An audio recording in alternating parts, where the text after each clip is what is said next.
Pirated SPG. Striktong patnubay at gabay ng magulang ang kailangan. Maaaring may masiselang tema, lengguwahe, karahasan, sexual, horror o droga na hindi angkop sa mga bata.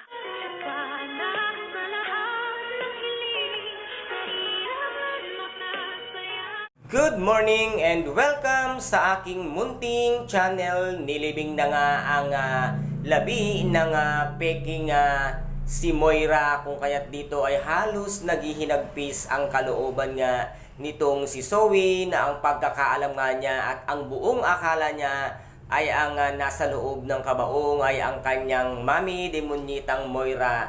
Ngunit wala siyang kaalam-alam nga na buhay itong ang kanyang mami, demonyitang si Moira, at ngayon ay pilit na nakikipag-ayos at nakipagplastikan nga itong si Zoe kay Doc RJ at kay Doktora Annalyn Santos, at sila ata ay magkakaroon ng bakasyon, at dito nga ay meron siyang isang masamang plano para kay Doc RJ at kay Doktora Annalyn Santos na kanyang binabalak. Nako Zoe, wag mo nang ituloy ang iyong pinaplano dahil hindi ka magtatagumpay kung ano man ang inyong binabalak, dahil mabubuking at mabubuking ka na ngayon sa katotohanang hindi ka tunay na anak ni Doc RJ, at malalaman ng katotohanan na ang tunay mong ama ay si Dr. Carlos Benitez, at hintayin mo ngayong nang tumawag sa iyo si Doc Carlos na hindi mo siya tinulungan, ay baka si Doc Carlos ang maglaglag sa iyo at magsabi ng katotohanan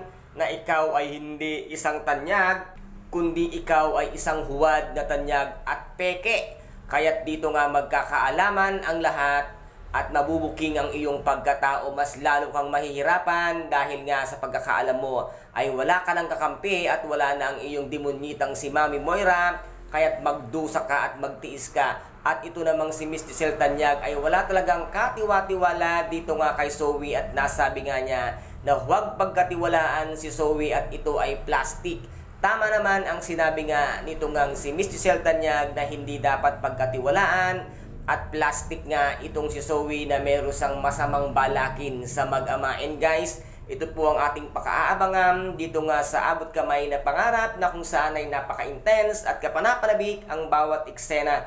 At kung nagustuhan po ninyo ang aking videos for today, paki-subscribe na lamang po ng aking channel, paki-like and share para maging update kayo sa lahat ng gagawin kong videos. Maraming salamat po. Ingat, God bless, and bye-bye!